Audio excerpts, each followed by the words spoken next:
Hello everyone, it's Phoebe. I hope you're all doing really well and having a brilliant weekend. I'm sure many of you are already aware that Rodney Reed has been granted a stay of execution.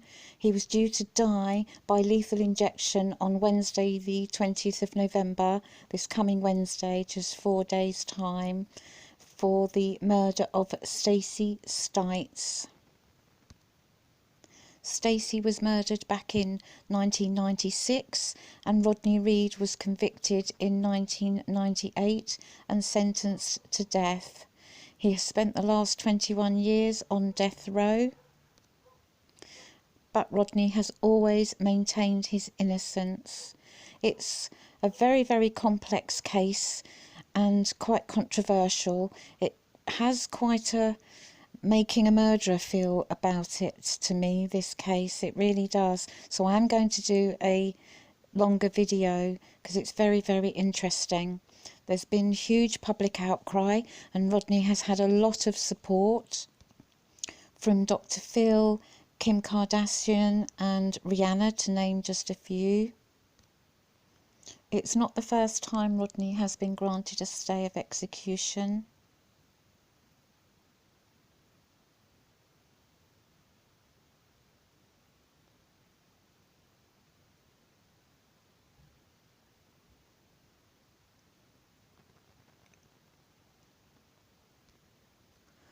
So naturally this will now give Rodney's attorneys the opportunity to present evidence of his innocence. From what I can tell, there is quite a lot of it, to be perfectly honest. So the Texas Court of Criminal Appeals have halted his scheduled execution, and that decision came shortly after the Texas Board of Pardons and Paroles recommended a 120-day reprieve for Rodney. The board did, however, also reject his request to commute his sentence from death to life in jail. So just to tell you a little bit about the case, and this is very brief, but Stacy Stites was 19 years old and she was due at work on the morning of April the 23rd, 1996. However, she never turned up. She worked in a grocery store in Bastrop, which is near Austin in Texas. Within a few hours, the truck that she drove to work was found abandoned, and later on that afternoon her body was sadly discovered and she had been strangled with her own belt.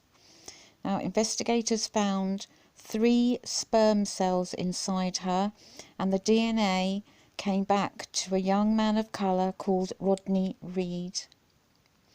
They did actually have Rodney's DNA on file already because he'd been previously investigated but found not guilty in a completely different sexual assault case.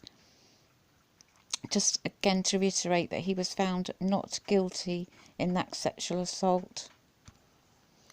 As I mentioned, there does seem to be quite a lot of evidence of Rodney's innocence, and it seems that quite a few things went wrong in the case.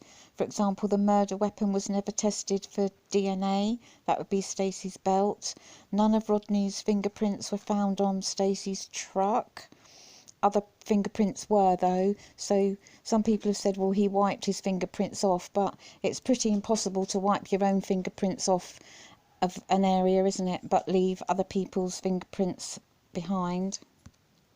And several of the main witnesses have actually recanted their statements, their testimony, including the forensic pathologist who carried out Stacey's autopsy. He has actually recanted his testimony. At the time, Stacey was engaged to a guy called Jimmy Fennell, and he himself at the time was a police officer. However, Jimmy Fennell was then convicted of kidnapping and sexually assaulting another lady. He was sentenced and served 10 years in prison and was released just last year in 2018. So as you can see, there are lots and lots of interesting pieces in this case, So yeah, I will be making another video. It's absolutely fascinating. For those of you who enjoy true crime, you'll find this case very, very fascinating, I'm sure. Okay, that's me done for now. So I hope you all enjoy the rest of your weekend.